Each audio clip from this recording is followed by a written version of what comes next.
Hey guys, tonight we begin with a ruin, one of the most iconic buildings of the ancient world, the Colosseum of Rome. So before you get comfortable, take a moment to like the video and subscribe, but only if you genuinely enjoy what I do here.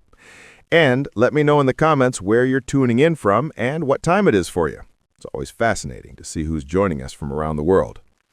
Now, dim the lights, maybe turn on a fan for that soft background hum, and let's ease into tonight's journey together.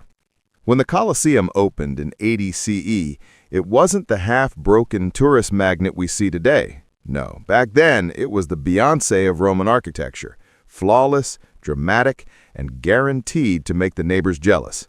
Officially, it was called the Flavian Amphitheater, but nobody bothered with that.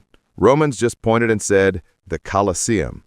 Partly because of the giant statue of Nero nearby, and partly because Flavian Amphitheater sounded like a bad law firm.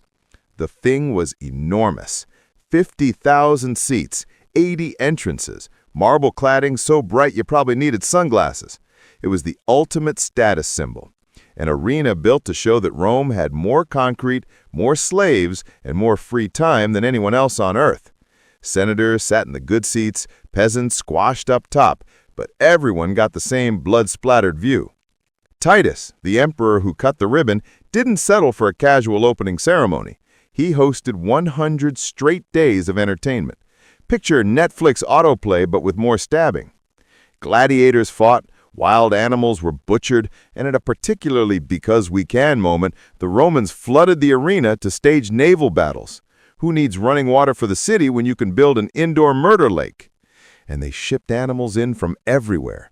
Lions from Africa, bears from the mountains, elephants, even ostriches. The Colosseum was basically Noah's Ark if Noah had been a psychopath with a taste for dramatic irony. None of these creatures lasted long, of course, but their deaths made great halftime shows. The audience ate it up. The poor got free bread and free gore. The rich got to feel smug, and the emperors got applause that wasn't accompanied by daggers in the dark. It was political propaganda at its loudest. Sure, your taxes are high, but look, free lions. And the building itself, a marvel. Concrete arches stacked so perfectly that engineers still study them. Iron clamps binding the blocks tight. Elevators run by sweaty slaves popping animals into the arena like medieval vending machines. The whole structure screamed permanence. In its prime, the Colosseum was perfect. Round marble, covered and uncracked. No goats, no rubble, no tourists holding selfie sticks. If you told a Roman it would one day lose half its body, they'd laugh and order another round of executions. Because in Rome, forever meant until the earthquakes show up. If the Colosseum was Rome's crown jewel, it was also its most efficient slaughterhouse. For centuries after its grand debut, the arena doubled as both mass entertainment and mass grave. No one left without seeing blood, unless you were blind, in which case you just got free bread. Gladiators were the main attraction. They weren't all slaves. Some were volunteers chasing glory, which really says something about Roman career options. Win enough fights and you could earn freedom. Lose and you were fertilizer for the sandy floor. It was a gamble with worse odds than playing dice drunk in a tavern. But it wasn't just men hacking at each other. The Romans loved variety. Exotic animals were shipped in from across the empire, often surviving weeks of miserable transport only to be stabbed on arrival. Lions from Africa, bears from the Alps, crocodiles from the Nile, all dragged in for the crowd's delight. Ostriches too, because nothing screams entertainment like watching a bird sprint around before someone spears it. The Colosseum was less zoo and more butcher's showcase. The Romans even staged full reenactments of battles. Prisoners of war were dressed up like barbarians, which, to be fair, they already were, shoved into the arena and slaughtered to recreate Rome's glorious victories. Imagine being forced to act in a play where the script ends with your decapitation. That was the Colosseum's idea of theater. By conservative estimates, hundreds of thousands died inside those walls. Humans, animals, doesn't matter. The Colosseum drank blood like wine. The place became so soaked with death that later generations swore it was haunted. Frankly, it would be shocking if it wasn't. The irony. The building itself shrugged it off. Earthquakes would eventually crack it. Looters would eventually strip it. But centuries of constant murder didn't leave a dent. Stone arches stood proudly while the arena floor turned into a compost heap of bones, sweat, and broken dreams. The structure endured. The humans did not. So yes, the Colosseum became a stadium of bones. Not metaphorically, but literally. Every show ended with a cleanup crew hauling out corpses while the crowd cheered for more. Rome called it entertainment. We might call it psychopathy. The Colosseum, meanwhile, just called it Tuesday. The Colosseum's glory days didn't end with a bang, but with a shrug. By the 5th century, the Roman Empire had more pressing problems than funding lion snacks. Barbarians were invading, emperors were being assassinated with the regularity of a Monday morning, and the treasury was emptier than a peasant's breadbasket. Gladiatorial combat, the whole reason this giant stone circle existed, fizzled out. By 404 CE, the last recorded gladiator fight took place, and the crowd had to find other ways to amuse itself, like rioting or complaining about taxes. Christianity's rise didn't help either. Church leaders weren't exactly fans of large-scale murder being treated as family entertainment. It's hard to preach mercy on Sunday and then watch a guy get eviscerated on Monday. So the Colosseum slowly fell out of use. Sure, a few animal hunts and public spectacles limped along for a while, but the heyday of let's watch 50 lions eat 50 prisoners was gone. Rome itself was crumbling, literally and politically. When Visigoths sacked the city in 410, they didn't even bother finishing off the Colosseum. Why waste energy? The place wasn't pulling in crowds anymore.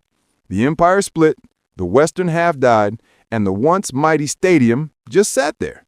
No more emperors showing off naval battles, no more roars of approval as thumbs decided who lived or died. Just a giant arena growing quieter each year, as if the building itself was embarrassed to still be standing while Rome's cow was circling the drain. By the time the Middle Ages rolled around, Romans had developed the medieval equivalent of selective amnesia.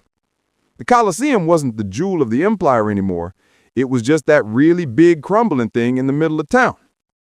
Locals wandered past it daily, probably muttering, "Somebody should do something about that," and then didn't. The saddest part?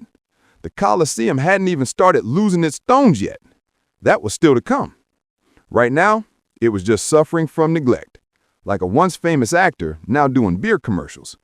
The games were gone, the emperors were gone, and the stadium that once screamed Rome's power was now an oversized paperweight. Rome had stopped caring. And when Rome stopped caring, history started sharpening its chisels.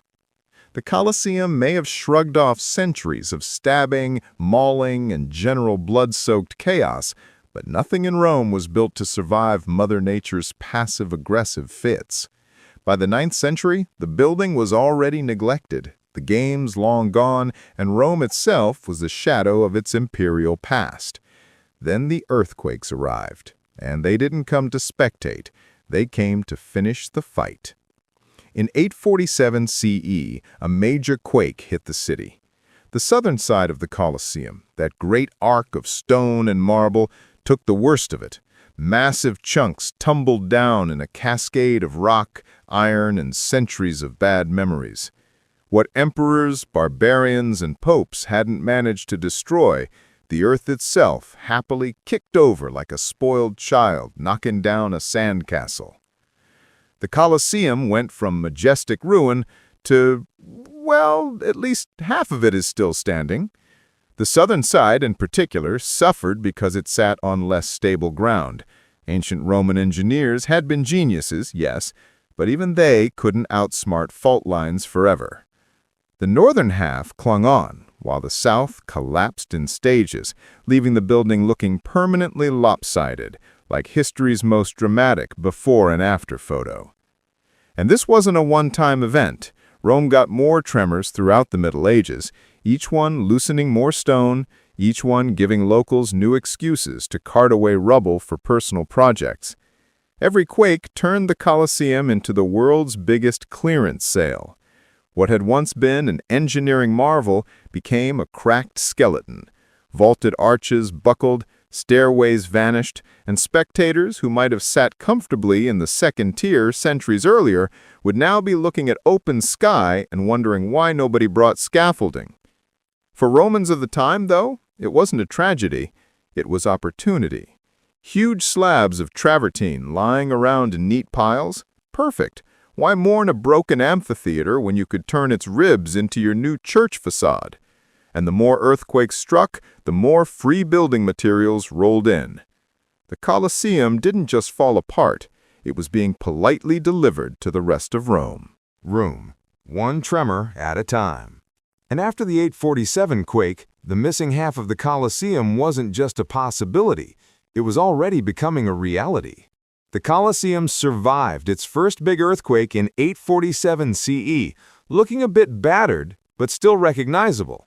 Like a heavyweight fighter after a rough round, it could still stand in the ring. But the earth wasn't done swinging. In 1349, Rome got hit again, and this time, the Colosseum went down hard. This quake ripped through the city with enough force to turn much of the southern side of the amphitheater into rubble. Entire sections of those majestic arches and seating tiers simply folded and collapsed. It wasn't just cracks and cosmetic bruises anymore. It was structural annihilation. Rome's most famous landmark suddenly looked like a half-eaten cake, and nobody was rushing to bake the missing half back. Of course, medieval Romans didn't view this as a tragedy. They saw it as divine delivery. All those giant blocks of travertine that once held up emperors and gladiators, now they were lying conveniently on the ground, ready to be reused. Builders, stonemasons, and opportunists descended on the wreckage like bargain hunters at a yard sale. Why quarry new stone when the Colosseum was practically begging you to help yourself? The damage was so extensive that the Colosseum never really recovered. The south side remained a jagged ruin open to the elements, while the north side soldiered on in stubborn defiance. From that point forward, the Colosseum wasn't a full arena. It was a broken circle. A permanent reminder that Rome's glory was officially a thing of the past. And naturally, once pieces of the Colosseum were carted off for recycling, the ruin's fate was sealed. Instead of repairing it, everyone treated it as a public quarry. The earthquake didn't just break the structure, it broke the idea that the Colosseum should remain whole. From then on, its stones would end up in palaces, churches, and fountains, scattered like confetti across the eternal city. The 1349 quake was the fatal blow. Not the fall of Rome, not invading barbarians, not centuries of blood-soaked games. Nope, it was the ground shrugging and saying, enough. The missing half of the Colosseum wasn't planned. It was delivered in one catastrophic tremor. And Rome never looked at its greatest monument the same way again. After the quake of 1349, the Colosseum wasn't seen as a wounded masterpiece. It was seen as a very convenient pile of free construction materials. Rome had officially rebranded its greatest arena from imperial monument to public quarry. Think about it. Why trek out to distant stone quarries when the finest travertine blocks in Italy were lying around in the middle of the city? No back-breaking labor, no transportation problems, just stroll over to the Colosseum, pry out a few stones, and you were in business. It was medieval recycling, but with less environmental guilt and more vandalism. Noble families got in on the action first. Palaces don't build themselves, and nothing said wealth and power quite like walls made of Colosseum marble. Bit by bit, those fallen arches were carted away and reassembled into the mansions of Rome's elite. The Frangipani family even fortified part of the Colosseum itself, turning it into a personal fortress, because why stop at looting when you can move in?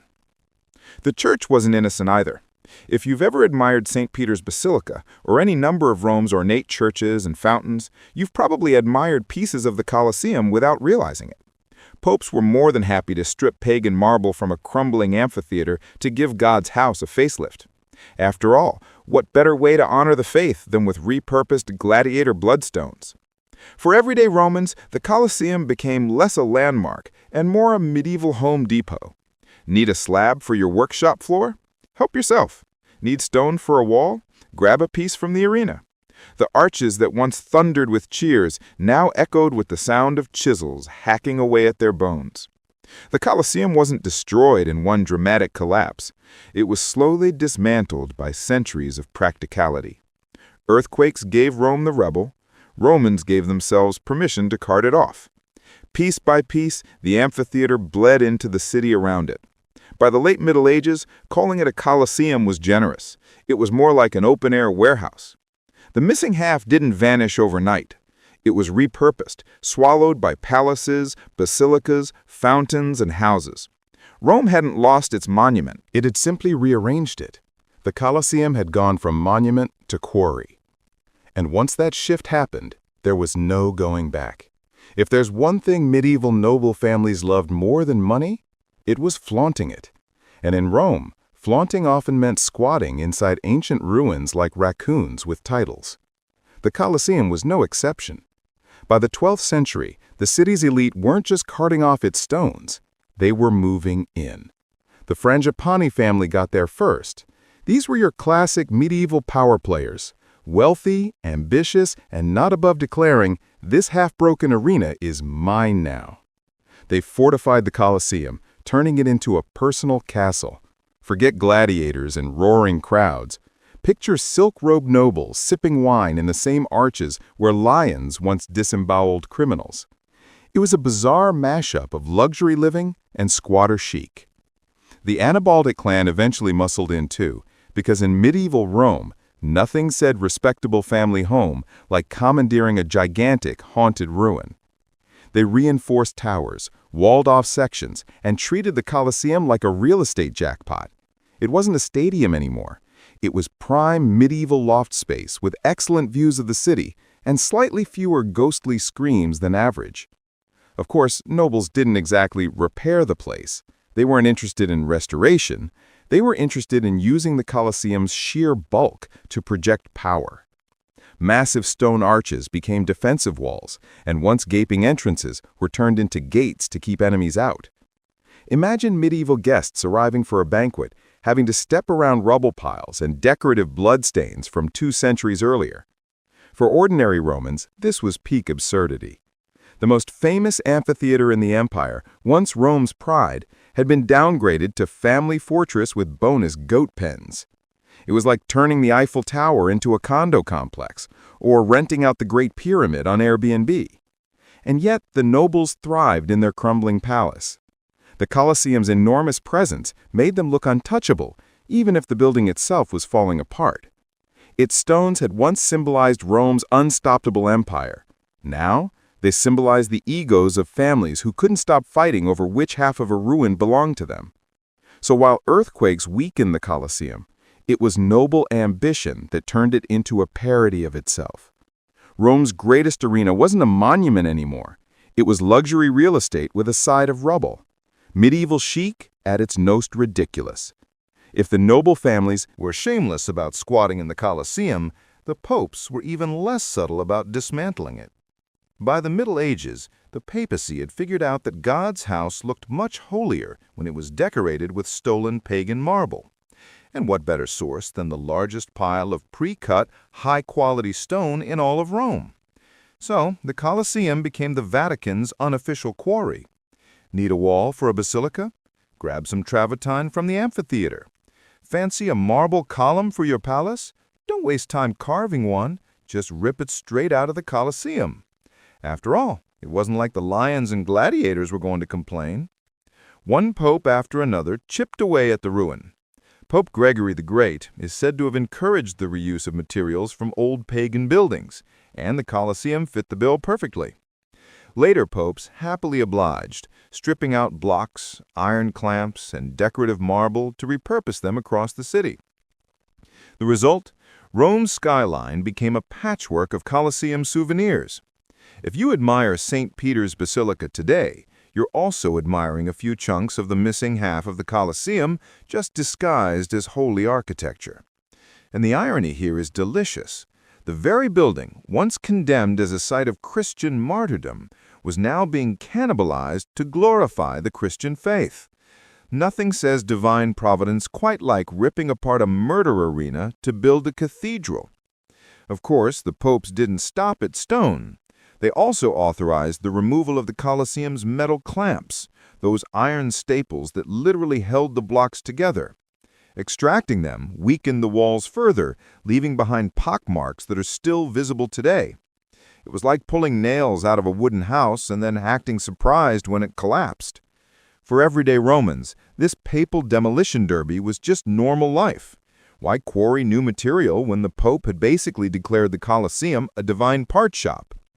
Every new church, palace, and fountain sparkled a little brighter thanks to the Colosseum. Ruin crumbling in the background. By the time the papacy was done, the Colosseum was less a stadium and more a skeleton, one whose bones had been scattered into every corner of Rome. God may have gotten his basilicas, but the Colosseum had definitely lost half its body in the process. If earthquakes and popes hadn't already ruined the Colosseum's weak, medieval scrap metal dealers finished the job. The amphitheater wasn't just stone and marble. It was held together by thousands of iron clamps, the ancient equivalent of duct tape. These clamps kept the massive blocks of travertine from slipping apart, and the Romans, being practical engineers, even poured molten lead around them to lock everything tight. Centuries later, those clamps became irresistible to medieval looters. Iron was expensive, hard to come by, and vital for weapons, tools, and horseshoes. So why smelt new iron when the world's largest stockpile of ready-made metal was sitting in the middle of Rome? All you had to do was pry it out. And pry they did. The process was destructive, to put it mildly. People hacked away at the stone to dig out the clamps, leaving behind rows of ugly holes and scars across the Colosseum's walls. Each clamp stolen meant another piece of the building grew weaker. Picture someone removing bolts from a bridge because they wanted to seal the scrap, and then acting surprised when the bridge collapsed. That was Rome's approach to cultural preservation. The results were catastrophic. Whole sections of walls shifted and cracked, vaults sagged, arches that had survived earthquakes finally gave up. What had once been a model of Roman engineering was now a pockmarked ruin that looked like it had been attacked by a very determined woodpecker with a blacksmithing degree. And the best part? Most of that stolen iron didn't even go into anything glamorous. It probably ended up as nails, tools, or fencing. Imagine trading the Colosseum's structural integrity for a bunch of medieval shovels. That's history for you. One of the wonders of the world undone because someone needed better cutlery. Even today you can see the damage. The walls of the Colosseum are dotted with those old clamp holes, the visible scars of centuries of theft. Tour guides politely call them evidence of spolia. A less polite term would be proof that medieval Romans couldn't resist free hardware. So if you've ever wondered why half the Colosseum is gone, don't just blame earthquakes. Blame the fact that somebody's great-great-great-grandfather needed to fix a plow. Middle Ages, the Colosseum wasn't just a ruin. It was prime real estate. The arches that once echoed with the screams of dying gladiators were now rented out as shop space. Because if history has taught us anything, it's that people will sell vegetables literally anywhere.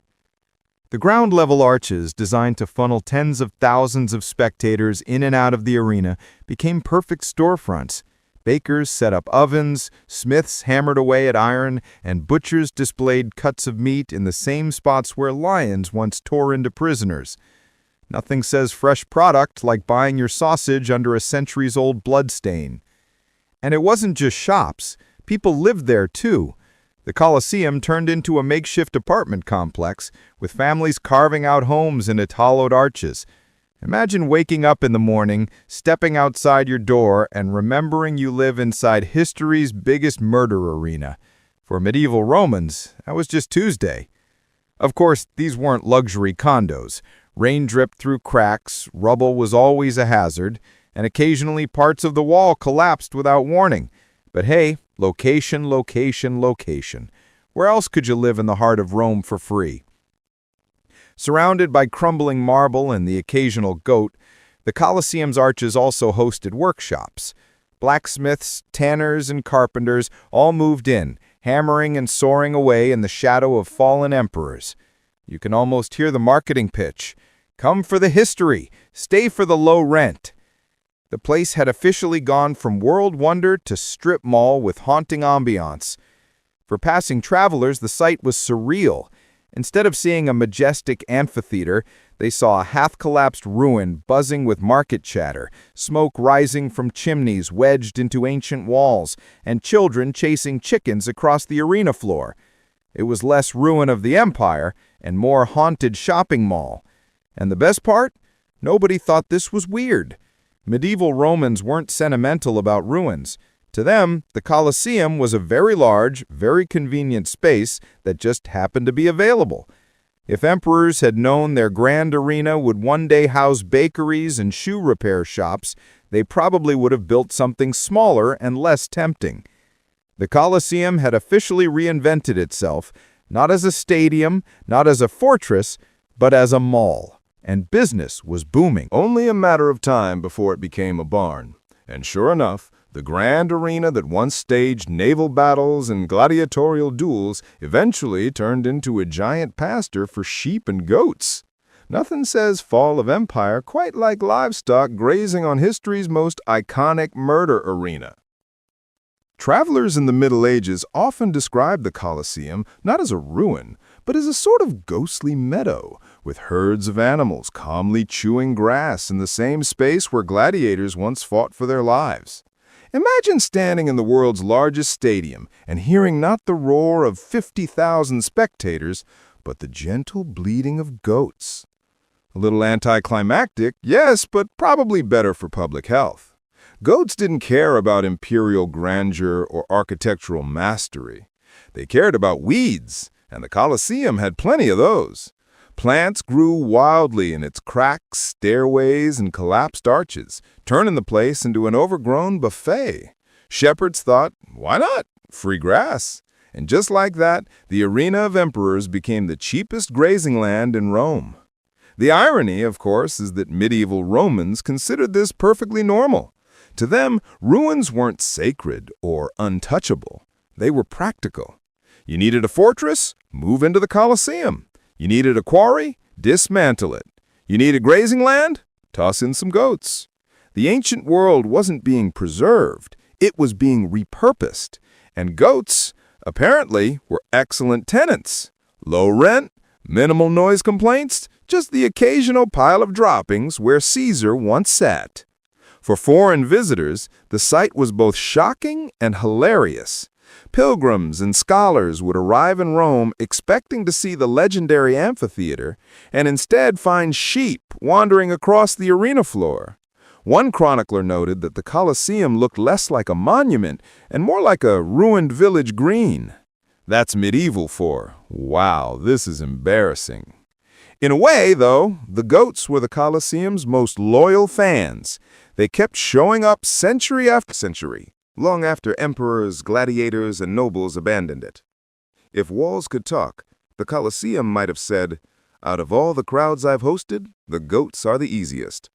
The blood-soaked stadium had become a petting zoo, not exactly the legacy the Flavian emperors had in mind. By the Middle Ages, the Colosseum wasn't just a ruin full of goats and workshops. It was also a place of supernatural gossip. Romans had stopped thinking of it as an arena and started treating it like a giant haunted monument, half church, half ghost story. The logic was simple. Hundreds of thousands of people had died inside those walls. Gladiators, criminals, slaves, prisoners of war, animals. The place was basically one giant cemetery disguised as architecture. So naturally, locals whispered that the Colosseum was crawling with restless spirits. Strange noises at night. Ghost gladiators, obviously. Cold wind blowing through the arches. Must be the souls of martyrs sighing. Goat bleating in the dark. Okay, probably just a goat, but it didn't help the atmosphere. Christians, meanwhile, claimed the Colosseum as a holy site. They believed it was the place where countless martyrs had been executed for refusing to worship Roman gods. Whether that was completely accurate or not didn't matter. The story stuck. Soon enough, pilgrims were visiting the ruin not for its history, but for its holiness. A place once known for butchery became, paradoxically, a shrine. Popes leaned into this narrative because why not? Declaring the Colosseum sacred was a convenient way to discourage people from knocking it down even faster. It worked about as well as you'd expect. Sure, some respected it as a site of Christian suffering. Others still saw it as a free stone buffet. God's will, apparently, included building new churches with recycled arena walls. The double identity was striking. By day, the Colosseum was a barnyard and bazaar. By night, it was a whispered no-man's land, haunted by the echoes of dying gladiators. People prayed there, avoided it, and stole from it all at once. Only in Rome could a place be considered holy, cursed, and conveniently useful for firewood all at the same time. So, while earthquakes and looters physically tore the Colosseum apart, superstition chipped away at its reputation. It wasn't just a ruin anymore. It was a ruin with baggage. Sacred to some, terrifying to others, and hilariously practical to anyone who needed a roof beam. The Colosseum had officially gone from stadium to shrine to spook house. And it wasn't even finished reinventing itself yet. By the time the 14th and 15th centuries rolled around, actual trees were poking out of the upper arches, like nature's version of sticking flowers in a skull. To locals, this wasn't alarming. It was just Tuesday. But to later scholars, the Colosseum's greenery was astonishing. By the Renaissance, botanists cataloged hundreds of plant species growing out of the ruin, many of them exotic. Seeds had traveled in centuries earlier, hidden in the fur of lions, the bellies of exotic birds, or stuck to the sandals of gladiators. The result? The Colosseum was basically running its own international greenhouse without asking permission. Imagine being a medieval visitor, expecting to see the proud ruin of Rome's greatest amphitheater, only to be greeted by a jungle sprouting out of its arches. It was less glorious ruin of empire, and more welcome to the world's least maintained botanical garden. If you squinted, you might even mistake it for a hillside, albeit one shaped suspiciously like an oval death trap. Of course, plants did what earthquakes and goats hadn't quite finished. They cracked the Colosseum open further. Roots snaked into the stone, prying blocks apart inch by inch. Every sapling was basically a tiny wrecking crew. Nature wasn't just reclaiming the Colosseum, it was actively helping to dismantle it. Yet, in true Roman fashion, nobody really panicked. Locals shrugged, admired the flowers, and kept carting off marble. The ruin had survived emperors, gladiators, and popes. Why not let weeds have their turn? By this point, the Colosseum wasn't just half missing, it was half garden. It stood as a reminder that even the greatest feats of human engineering eventually double as landscaping projects. The empire had fallen, the goats had grazed, and now the plants were in charge. The Stadium of Bones had officially become the Stadium of Roots. By the time the 15th century rolled around, the Colosseum was less grand amphitheater and more giant cautionary tale about deferred maintenance. Earthquakes had wrecked the south side, looters had stripped out iron clamps, popes had turned it into their personal quarry, goats had chewed the grass down, and plants were finishing the demolition with slow, steady root work. The Colosseum wasn't just damaged, it was too far gone to fix. Nobody even considered restoration. Medieval Romans didn't restore ancient monuments, they reused them, squatted in them, or ignored them until they collapsed.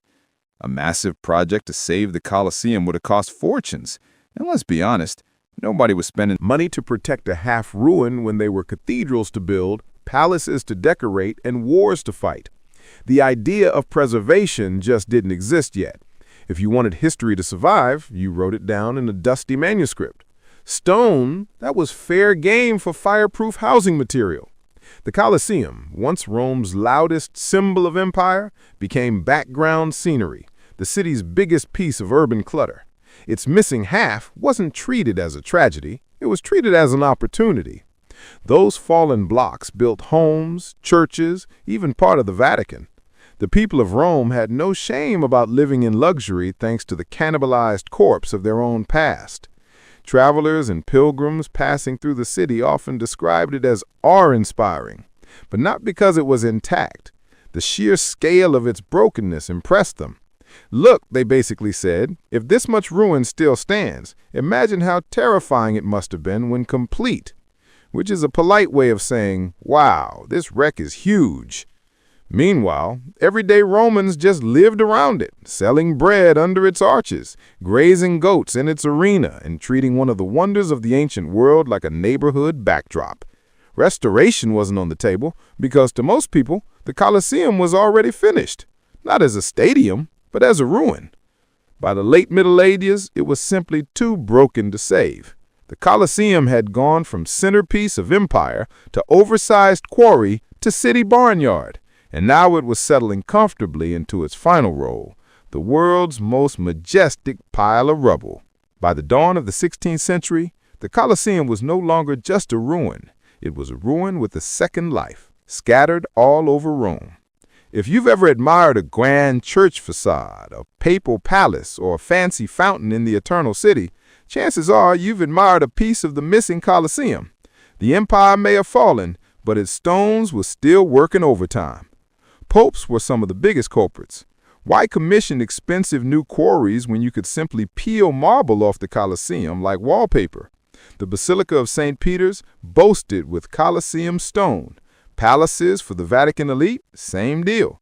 The very structure once soaked in pagan blood was now literally holding up the house of God. Divine recycling at its finest. Noble families joined in too. The Colosseum's bones showed up in family mansions across Rome because nothing said old money like decorating your living room with slabs stolen from the empire's greatest monument. Meanwhile, regular Romans carted off smaller chunks for workshops, floors, and staircases. The amphitheater had gone from world wonder to DIY hardware aisle, and nobody felt guilty about it. By this point, the Colosseum's identity wasn't just fractured, it was distributed.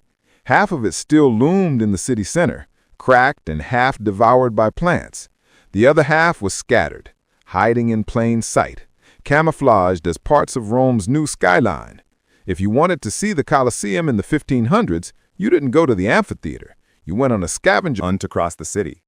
And what makes it almost funny is that this cannibalization wasn't seen as destruction. To medieval and Renaissance Romans, it was progress. Why let a giant pagan stadium rot when you could put its bones to good use? To them, the Colosseum wasn't missing half of itself. It was just everywhere. So what happened to the missing half of the Colosseum? It didn't vanish into thin air. It turned into basilicas, fountains, palaces, staircases, and chimneys. It turned into everyday Rome. The Colosseum didn't die. It was repurposed one stone at a time. In the end, Rome didn't lose the Colosseum. Rome became the Colosseum. The beating heart of the Roman legion wasn't the glint of steel or the thunder of marching boots. It was grain. Far more than a simple ration, it was the very engine of conquest. Each soldier carried about 3 Roman pounds of wheat per day in his pack, a heavy burden, but one that meant survival. Without it, the empire's campaigns from the forests of Germania to the deserts of Syria would have ground to a halt. Grain was the universal equalizer of the legion. Whether you were a hardened veteran of 20 campaigns or a raw recruit just tasting war for the first time, your daily allowance was the same. Bread, not gold, was the true currency of Rome's armies. But getting from sack to stomach was no easy feat. Legionaries essentially carried their kitchens on their backs. Among the jumble of kit, helmets, javelins, cooking pots, was the small hand mill, a portable grinder that turned hard kernels into coarse flour. After hours of marching under the Mediterranean sun, the men would sit down in camp, shoulders aching, and begin the tedious work of grinding. It was noisy, exhausting, and dusty, but there was no escaping it. Flour meant bread, and bread meant energy for another day of conquest. The bread itself was nothing luxurious. Sometimes it was baked into rough loaves over embers, other times it was pressed into flat cakes that could be cooked quickly on heated stones. On long campaigns, soldiers might bake twice as much as they needed, leaving some to harden into what was essentially military hardtack. Chewy, dry, and nearly tasteless, but durable enough to last through forced marches and sieges. It was the taste of discipline. Plain, repetitive, but dependable. What made grain so essential was its predictability. Unlike herds of animals which demanded pasture or vegetables which spoiled quickly, wheat could be stored, transported, and rationed with mathematical precision. Roman supply lines were often little more than chains of mule carts loaded with sacks of the stuff. Generals knew this truth well. A hungry legion couldn't fight no matter how brave its soldiers. Caesar himself once noted that a commander's first duty was to keep his men fed. So when we picture Rome's legions, we shouldn't just imagine shields glinting in the sun or banners flungering in the wind. We should picture weary men grinding wheat after a long march, turning kernels into survival and bread into empire. The sword may have carved Rome's dominion, but grain was the quiet force that sustained it. If bread was the fuel of Rome's legions, then puska was the drink that washed it down. And no, it wasn't the rich, velvety wine of Roman banquets. Far from it. Puska was sour, sharp, and smelled more like vinegar than any vintage. Yet for the common soldier, it was indispensable. A mixture of water, cheap wine gone bad, or sometimes just straight vinegar. Diluted enough to be drinkable. Puska was the liquid companion of the march. To the modern palate, it would taste like punishment. To a Roman legionary, it tasted like refreshment, safety, and even medicine. Why vinegar? First, it solved a very practical problem: unsafe water. Rivers and wells were often contaminated, especially in enemy territory, and plain water could make an entire camp sick overnight. Vinegar killed off much of the bacteria that lurked unseen. Mixing sour wine with water not only made it safe, but stretched the supply, which mattered when thousands of men were on the move. In a way, Puska was the legion's version of a sports drink, quenching thirst while reducing the risk of disease. Second, the tangy liquid was strangely invigorating. Marching 30 kilometers under a scorching sun, weighed down by armor, weapons, and a pack that could tip over 30 kilograms, soldiers needed something bracing to keep them alert. That sharp bite of vinegar on the tongue woke a man up better than sweet wine ever could. It was cheap, plentiful, and practical, exactly what a legion required. But Puska wasn't just about hydration. It seeped into Roman military culture. Writers of the time recorded that generals and emperors sometimes drank it deliberately to show solidarity with their men. Imagine that. A commander surrounded by luxury, choosing the soldier's sour brew instead of Falernian wine. It was a symbolic gesture, one that made a leader appear disciplined and close to his troops. To sip Puska was to embody Roman virtues of austerity and toughness. Of course, soldiers joked about it. Puska was hardly glamorous. No poet sang its praises, and no lover poured it at a feast. It was, at best, an acquired taste, but it was also unforgettable. The tang lingered in the mouth just as memories of campaigns lingered in the mind. For the legionary, it became part of the rhythm of daily life. Bread in one hand, sour wine in the other, and another mile of marching ahead. If wheat was the foundation and Puska the refreshment, then salted pork was the legionary's anchor. Protein wrapped in salt and necessity. Meat on campaign was a luxury for most of the ancient world, but Roman soldiers were among the rare few who could expect it regularly. Not fresh, juicy cuts, of course. What they got was pork preserved in salt. Tough and briny, designed not for pleasure, but for survival. Salt was the real magic here. Without refrigeration, pork would rot within days, especially under the blazing Mediterranean sun. But rubbed, packed, and cured with salt, it could last for weeks, even months.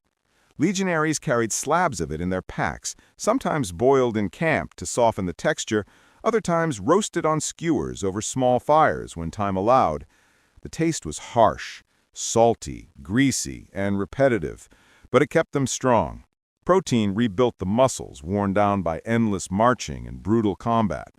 In the words of one historian, it was the soldier's shield against exhaustion. More than nutrition, salted pork symbolized Roman efficiency. Supply officers, or quaestoras, ensured wagons rolled behind armies with barrels of preserved meat, supplementing what soldiers carried themselves. Where other armies relied on foraging or stealing from locals, the Romans built supply chains as reliable as their formations. Pork wasn't just food. It was proof of Rome's logistical genius. A hungry army might plunder once, but a well-fed legion could conquer for decades. Still, salted pork wasn't universally loved. Imagine chewing on the same greasy, salty slab day after day. Soldiers sometimes joked it was harder to swallow than facing a barbarian charge. When they could, they tried to improve it, mixing it with lentils, soaking it in vinegar, or seasoning it with herbs scavenged near camp. On lucky days, they even traded portions with civilians for fresher cuts. But when nothing else was available, the pork endured, as stubborn as the legionaries themselves. Interestingly, salted pork carried cultural weight, too. The Roman army's reliance on it reinforced an image of soldiers as hardy, practical men. No feasting, no indulgence, just salt, meat, and duty. It reflected the Roman mindset that glory didn't come from living well, but from enduring discomfort and still marching forward. So while the poets of Rome sang of feasts with roasted boar and fine wine, the real empire builders, sweaty men in sandals and armor, chewed salted pork by firelight, their faces lit by embers, dreaming not of banquets, but simply of another day's survival.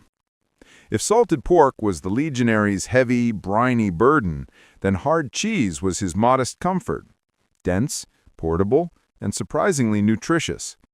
Unlike soft cheeses that spoiled quickly, the Romans relied on aged varieties, so firm they could be carried in a pack for weeks without crumbling to dust. Hard cheese gave soldiers fat and protein, a vital counterbalance to the endless bread and porridge. In a world where calories meant survival, cheese was a compact miracle. Cheese held an advantage beyond nutrition: versatility. Soldiers could nibble it straight from their rations, Crumble it over grain porridge, or melt it into stews to soften the harsh saltiness of pork. A simple pot of boiling grain transformed into something hearty when a soldier tossed in a hunk of cheese, releasing its oils and flavor. For men who marched 30 kilometers a day and slept on hard ground, these small improvements meant everything. Food wasn't just fuel, it was morale. But cheese wasn't only practical, it was symbolic of Rome's agricultural backbone. Herding was common throughout Italy and the provinces, and supplying cheese to legions reminded soldiers of home. A piece of aged cheese might connect a legionary in distant Syria to memories of his father's farm in Latium. That simple link could turn the drudgery of military life into something bearable, if only for a moment. The army also prized cheese for its durability in diverse climates. Grain could mold in damp weather, pork could go rancid if improperly cured, but cheese, if aged correctly, endured the extremes of rain, snow, and desert heat. This reliability made it a quiet cornerstone of military logistics. Roman supply officers stocked wagon loads of it, knowing it would last longer than fresh food. Of course, cheese wasn't always a delight. Legionaries sometimes mocked it as stone food because the hardest varieties could nearly break a tooth. The quality depended on where the army marched, sometimes cow's milk, sometimes goats or sheep's, and sometimes whatever the locals could be convinced or forced to provide. Still, even the toughest chunk of goat cheese was welcome after weeks of monotonous bread and vinegar. In the end, cheese may not have the heroic image of swords or shields, but it served as quiet armor against hunger. It was the food that survived the campaign alongside the men, enduring hardship with them. When the fires burned low and soldiers chewed on hardened rations, cheese reminded them that Rome's strength wasn't only in conquest, but in the humble, enduring provisions that kept its armies alive. If bread filled their bellies, pork fueled their muscles, and cheese lifted their spirits, then vinegar kept them alive. To the Roman soldier, vinegar wasn't just an ingredient. It was a toolkit in liquid form, carried in small flasks or mixed into the ubiquitous pusca. It was the taste of discipline, a sharp tang that touched almost every aspect of legionary life, from the kitchen to the battlefield infirmary. On the most practical level, vinegar was preservation. Drenching meat or vegetables in it kept rot at bay, allowing the army to stretch rations beyond their natural limits. Soldiers often soaked old bread in vinegar and water to soften it, turning stale, tooth-breaking lumps into something at least chewable. It wasn't gourmet dining, but it meant fewer wasted supplies. And in war, waste was as deadly as enemy arrows. But vinegar's real power was medicinal. Ancient Roman doctors, following the writings of Hippocrates and Galen, saw vinegar as a purifier. Soldiers used it to clean wounds, believing its sting warded off infection. In an age without antibiotics, a soldier's best bet after getting cut or stabbed was a good dose of vinegar and warm water. Antibiotics, this was a lifeline. A cut on the march could fester into death. A splash of vinegar was the soldier's best defense. They even gargled it for sore throats, dabbed it on insect bites, and sipped it diluted to ease stomach troubles. To the weary legionary, vinegar was both first aid and pharmacy. There was also the psychological factor. Vinegar sharpened the senses, a jolt to a man dulled by fatigue. Imagine trudging through miles of dust and heat, then pausing to swig sour puska. The shock on the tongue was bracing, almost like a wake-up slap. Roman generals praised this austerity, contrasting it with the indulgence of their enemies. A soldier who could endure vinegar, they believed could endure anything. Still, vinegar was not universally adored. Legionaries joked about its punishing flavor, comparing it to drinking discipline. Yet, they drank it anyway, because it worked. Unlike wine, it didn't intoxicate. Unlike plain water, it didn't kill you. It was bitter, yes, but bitterness was part of the Roman way. In the end, vinegar embodied Rome's military philosophy: simple, practical, and effective. Not designed for comfort, but for endurance.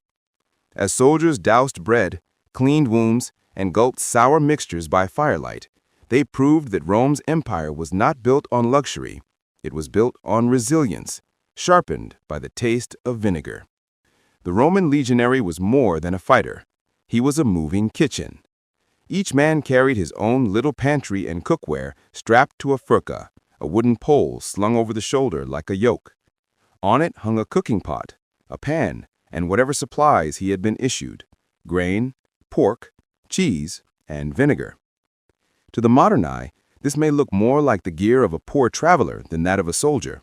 Yet this portable kitchen was the secret to Rome's mobility. Unlike many armies of the ancient world, the Romans didn't rely entirely on baggage trains or civilian camp followers to cook for them. Each soldier was expected to prepare his own meals, either alone or with the men of his contubernium, the squad of 8 men who shared a tent. At the end of a long march, once the camp walls and ditches were dug, the air filled with the clatter of pots and the smoke of hundreds of fires. Bread was baked on hot stones, pork boiled to soften its salt, and cheese melted into stews. In a matter of hours, an army of thousands became a sprawling outdoor kitchen. This system was genius for several reasons. First, it gave the legion autonomy. If the baggage train was delayed or ambushed, soldiers could still feed themselves. Second, it built camaraderie. 8 men crammed into a tent, cooking, eating, and joking together each night, became brothers as much as comrades. The kitchen was not only a source of food, but of loyalty. Of course, it wasn't always pleasant. After 20 miles of marching, grinding flour and boiling pork wasn't anyone's idea of relaxation. Smoke stung eyes, bread burned, and more than one legionary probably cursed as his hard-earned meal toppled into the dirt. But discipline demanded routine, And routine bred survival. To skip the grindstone or the fire was to risk weakness in the next day's battle. In a sense, the Roman soldier's kitchen was a reflection of Rome itself: practical, rugged, and relentlessly efficient. No banquets, no luxury, just fire, grain, and the stubborn will to keep marching. As soldiers stirred their pots under the stars, surrounded by the hum of thousands doing the same, they carried not only their kitchens, but the very rhythm of Rome's empire on their backs. A Roman soldier's life was measured in miles. Some days it was 20 kilometers, others 30, sometimes more if urgency demanded it. And through it all, the soldier carried not just weapons and armor, but also his sustenance, his rations on the march. The legion wasn't followed by endless carts of delicacies. It was an army designed to feed itself, to move fast, and to endure. Mobility was Rome's greatest weapon, and food discipline made it possible. The standard ration pack included grain, pork, cheese, and vinegar. But a soldier couldn't always cook while on the move. In those cases, the grain was parched, roasted over a quick flame to make it edible without grinding. It wasn't fine bread, but it kept hunger at bay. Hard cheese could be eaten straight, while strips of salted pork were gnawed on like jerky. Sometimes bread was baked in advance and hardened into biscuits, dense and dry, perfect for chewing during a march. This was food stripped of all ceremony, designed for endurance alone. The Roman army had a word for this discipline: frugality. They prided themselves on needing less than their enemies. While barbarian warriors might feast one day and starve the next, legionaries kept steady, each man carrying several days' worth of provisions in his pack. This made them unpredictable and dangerous. They could appear suddenly in enemy territory, unchained from fragile supply wagons because their kitchens were on their shoulders. Marching rations also shaped the culture of the legion. Eating on the move became part of the soldier's rhythm. Bite of bread, swig of puska, chew of pork. No luxuries slowed them down. Even generals like Julius Caesar wrote about how his men could march faster and farther than rivals, precisely because they knew how to ration properly. Hunger did not gnaw them. Discipline prevented it. Still, there were limits. When supplies ran low, men foraged. They plucked wild herbs, gathered fruits, or seized what they could from villages along the way. Some campaigns collapsed, Not from enemy swords, but from empty stomachs. For all Rome's logistics, the march was always a gamble.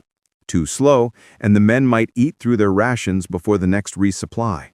Too fast, and exhaustion killed as surely as hunger. Yet, more often than not, the Roman legion succeeded. The very image of a soldier trudging along the dusty road, pack sagging with food, was the embodiment of Rome's secret weapon.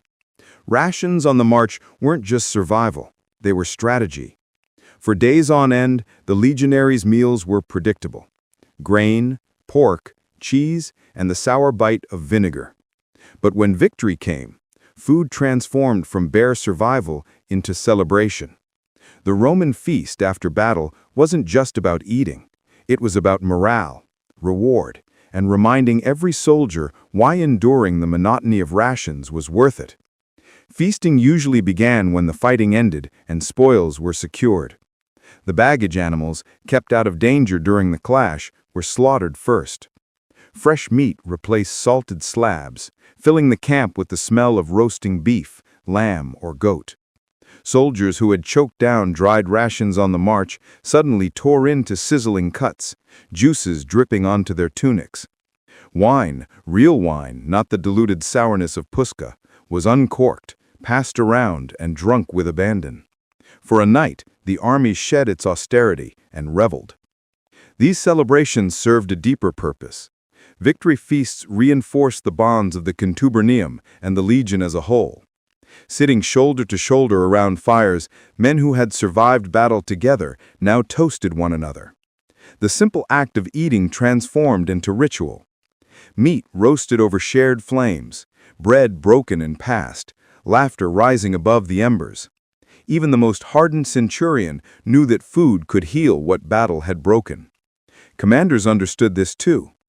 Generals often distributed captured food as rewards, ensuring loyalty by filling bellies. A leader who shared spoils, whether it was grain from a conquered town or amphora of wine from seized stores, secured his men's devotion. Soldiers would forgive many hardships if they knew that victory promised feasting. The contrast was part of the magic. Hard bread and sour wine made the fresh meat and real wine taste all the sweeter. Legionaries joked that Rome's empire was built not just on discipline, but on the hope of a good feast after the killing stopped. These moments of indulgence were rare, but they lingered in memory, carried forward into the next grueling march.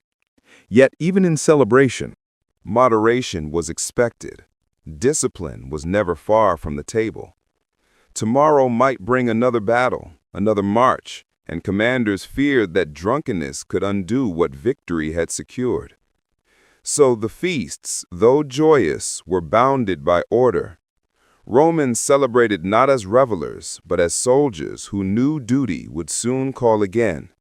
For one night, though, the campfire was brighter, the food richer, and the laughter louder. In those fleeting hours, victory tasted not of vinegar and salt, but of triumph itself. When we think of Rome's conquests, we imagine gleaming swords, disciplined formations, and banners unfurled against foreign skies. Yet beneath the steel and spectacle lay something far more decisive: food. Rome's true weapon was not just the gladius, but the ability to feed its armies anywhere at any time for as long as needed. The empire wasn't built only on blood and stone. It was built on bread, pork, cheese, and vinegar. The genius of Roman logistics was that food was strategy. Legions didn't just fight, they carried the infrastructure of survival with them. Grain mills clattered in camp, portable kitchens fired up every evening, and supply lines stretched like veins across conquered lands. Enemies who relied on plunder or feasting quickly collapsed when campaigns dragged on. Rome, by contrast, could starve its foes into submission, not because its soldiers ate better, but because they ate consistently. Predictability beat plenty. Food also acted as propaganda. A soldier might endure weeks of monotony, but he knew his ration was guaranteed. 3 pounds of grain, salted pork, a measure of cheese, and the sour security of Pusca. That guarantee created loyalty. Generals who provided food earned trust. Those who failed saw mutiny. Julius Caesar, Augustus, Trajan all understood that feeding the soldier was feeding the empire itself. To march without fear of hunger gave Rome an advantage that no enemy could easily counter. Beyond the battlefield, rations tied the soldier to the Roman identity. Eating the same simple diet day after day forged a sense of unity. A soldier from Gaul, another from Italy, and another from Syria might not share a language, but they shared bread from the same sack, pork from the same barrel, cheese hardened in the same sun. Food erased differences, shaping an army that thought of itself not as mercenaries, but as Romans. Even centuries later, when the empire strained under its own weight, food remained central. Shortages and disrupted supply lines often spelled disaster more than any barbarian spear. The collapse of Rome was as much about the breaking of its breadbasket as it was about the breaking of its borders. So when we picture the legions, we should remember this truth. Rome conquered because it could eat. Grain was the empire's lifeblood, salted pork its muscle, cheese its comfort, and vinegar its shield. Together they marched farther than any weapon could. The Roman legion wasn't just a war machine, it was a mobile kitchen, and its provisions were as mighty as its swords. Step into the very heartbeat of the community. From the outside, these buildings seemed unremarkable. Long wooden halls built from timber, their roofs steeply thatched to shed rain, their walls sealed against wind. But inside they transformed into something greater than wood and straw. At the center of it all burned the hearth, a great fire that never seemed to die. Its flames cast dancing light across smoke-darkened beams, filling the hall with warmth, shadows, and the faint tang of ash in the air. The hearth wasn't merely a fireplace. It was a symbol of life itself. In a world where winters were long and the nights seemed endless, fire meant survival. But in the mead hall, it meant more. The hearth's glow drew people together, gathering warriors, lords, poets, and servants beneath one roof. It was here that communities found their strength, not on the battlefield or in the fields, but around the warmth of firelight. At night, the hearth transformed the hall into a theater of fellowship. Warriors returning from campaigns sat shoulder to shoulder with their comrades, their mail glinting in the fire's glow. Their lord, seated at the high table, was illuminated not only by flame, but by the loyalty of those who pledged themselves to him. Around them, the room buzzed with life. Dogs dozed near the embers, servants carried platters of food, and the scent of roasting meat mingled with the heavy sweetness of honeyed mead. The hall's design itself centered on the hearth. It was no accident that the fire sat in the middle of the space. Every conversation, every feast, every song circled around it. The hearth bound the room together just as it bound the people within. A Saxon warrior might see the flames as a reflection of his own life, fierce, fleeting, and sustained only by fuel. Without fire, the hall grew cold. Without loyalty, the community would falter. So when we speak of Saxon mead halls, we must first speak of their hearths. They were more than warmth against the chill. They were symbols of unity, loyalty, and endurance. In their glow, strangers became comrades, warriors became brothers, and a hall became a home. The feast was the heartbeat of the Saxon mead hall. More than a simple meal, it was a ritual that blended survival with ceremony, binding warriors and kin together through the act of eating. When the long tables were laid with roasted meats, steaming bowls of porridge, and loaves of coarse bread, the mead hall became something more than a shelter. It became the living symbol of unity. To feast in the hall was to be recognized. A warrior seated at the table had earned his place, whether through loyalty to his lord, valor in battle, or steadfast service to his kin. The distribution of food was never random. It was a subtle language of honor. A man who was given a generous cut of meat or a place closer to the Lord's high table knew he was respected. In contrast, a lesser warrior or a newcomer might find himself at the far end of the benches, his portion smaller, his status uncertain. The feast was as much about reinforcing hierarchy as it was about filling stomachs. Yet the mood of these gatherings was not cold or formal. The mead hall's atmosphere pulsed with life. The clatter of wooden trenches, the snapping of bones, the laughter of comrades echoing beneath the rafters, all of it gave the sense of belonging. Servants hurried between tables, pouring horn after horn of mead, ensuring the drink of honey flowed as freely as the conversation. With every shared dish and every refilled cup, trust deepened. The feast also served as a stage for loyalty. Lords were expected to be generous, rewarding their warriors with not only food, but gifts of gold rings, weapons, or finely woven cloaks. In return, warriors pledged their continued service. This exchange of generosity and loyalty created a cycle that kept Saxon society stable. A feast wasn't just about food. It was about politics, economy, and survival. And in the warmth of the hall, with bellies full and spirits lifted, the harsh realities of life, raids, famine, endless toil, seemed a little farther away. For one night, the hall was a world apart, a place of abundance in a land often defined by scarcity. In Saxon culture, to eat together was to live together. Each feast strengthened the invisible bonds between men and their lord, between families and their community. To be denied the feast was exile.